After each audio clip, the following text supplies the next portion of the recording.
Christmas in Abu Dhabi. Palm trees, sunshine, Santa hats in 25-degree heat. Beautiful, but very different. This year looked festive on paper, family, travel, warm weather, but it also showed me a few things about myself, my children, and the stories that we tell ourselves about Christmas. I have a zero gift policy for my 4-year-old twins, and yes, people always ask about that. But don't you want them to have memories? Don't you want the magic? Isn't that a bit harsh?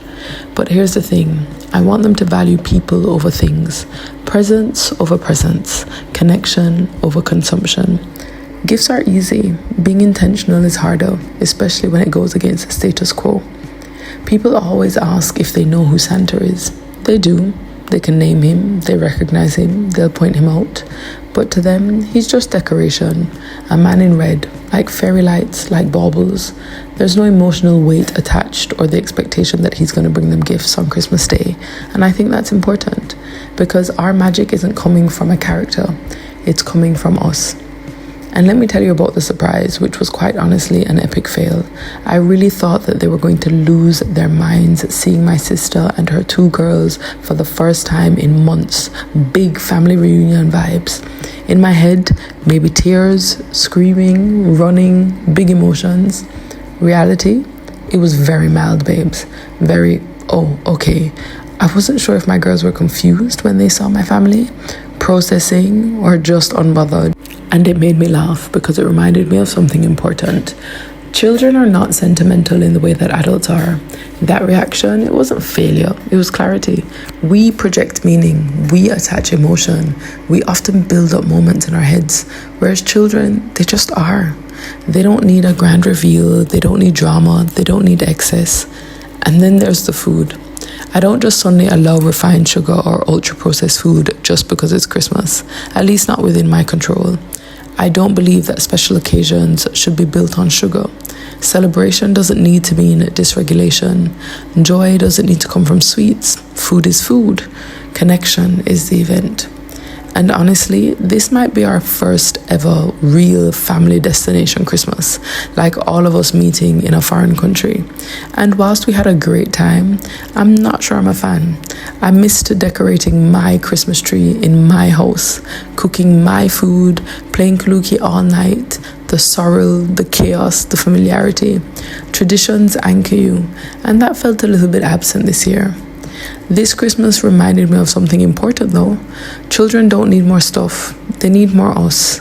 They don't need sugar to feel joy, they don't need a spectacle to feel loved. And maybe that was the point of this Christmas, to remind us of something that we already knew, but it never hurts to hear again. Because one thing parenting has taught me is the power of the child's perspective. To learn from their curiosity, to appreciate their innocence, and see the world through untainted eyes.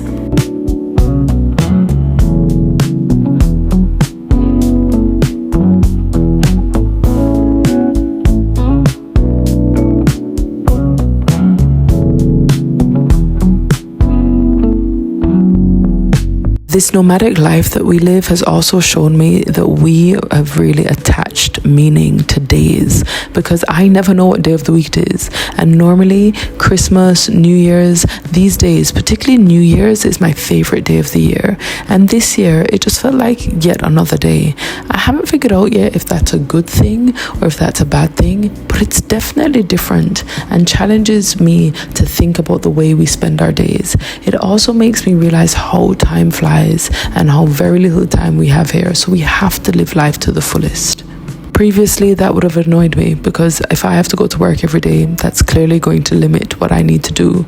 But also I realize that we create our own reality and we have to wake up and think of how are we going to live our best lives. Because if we don't think about making it happen, if we don't visualize it, it simply will never come to fruition.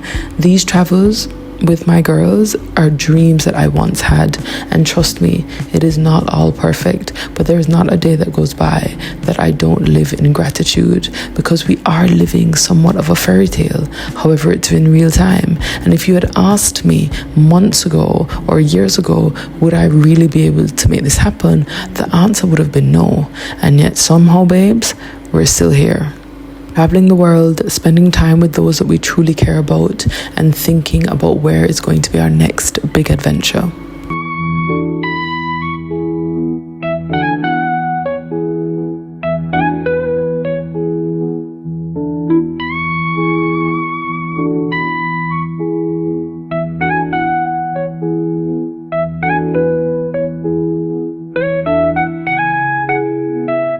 There are also lessons to be learned from the imperfections of it all.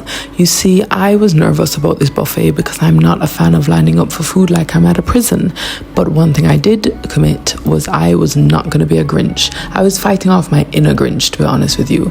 And I'm not going to name any names, but there are some family members that aren't ever feeling very festive. And I decided that my girls and I had got on a plane for 9+ hours. We had planned lots of things behind the scenes, and I was committed to having a good time. And truly, mindset is everything. When you decide that there is no other option but to find joy in the small moments, you will see them, and what we focus on magnifies. So let that be that lesson as we go into 2026, that we're all going to practice a little bit more gratitude, a little bit more positivity, and just remember that yes, it could always be worse, but thank goodness that it's better.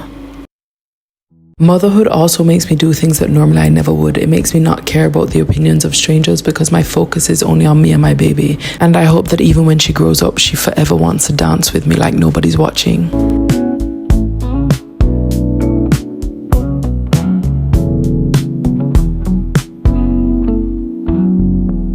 Whenever I'm at a buffet, I pick up nearly every single dessert that is on offer, and we play this game that is called dessert roulette. And basically I take a bite out of each one and give it a rating.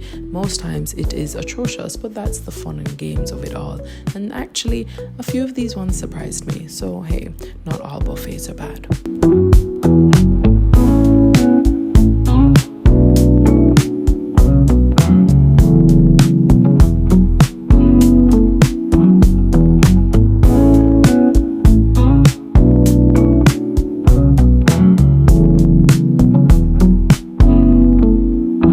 Some people think it's cruel for me to have dessert when my children aren't allowed, but in the same way that I'm sipping on this Prosecco is the same way that my children understand that certain things are for adults and their time will come. To be honest, if I did not have a long table filled with family and cousins to keep them occupied, no baby, I probably would not have a plate of dessert and eat it in front of them. But hey, it's Christmas, that's what family is for.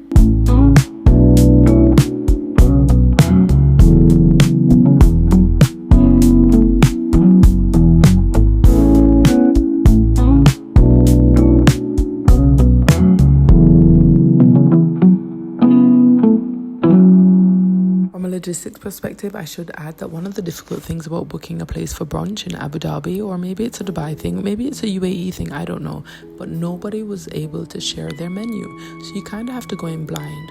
The good thing is that there is a lot to order from these places. The buffets are vast, and I have learned long ago that we should stop having the expectation that everything on a buffet is going to taste great, and be satisfied when there's a lot to choose from and find our one station that just does it for us. And for me, at this particular brunch, my one station babes was cheese, especially after being in Southeast Asia for such a long time where dairy is just not my favorite thing. It has been a blessing to literally sit and eat good quality bread with delicious butter, and they had a whole butter station, garlic butter, parsley butter, chili butter, all of the butters, babes. We were talking about burr all afternoon, and I was able to enjoy it with a little bit of fromage and yes, a bubbly too. So I was definitely satisfied with our choice.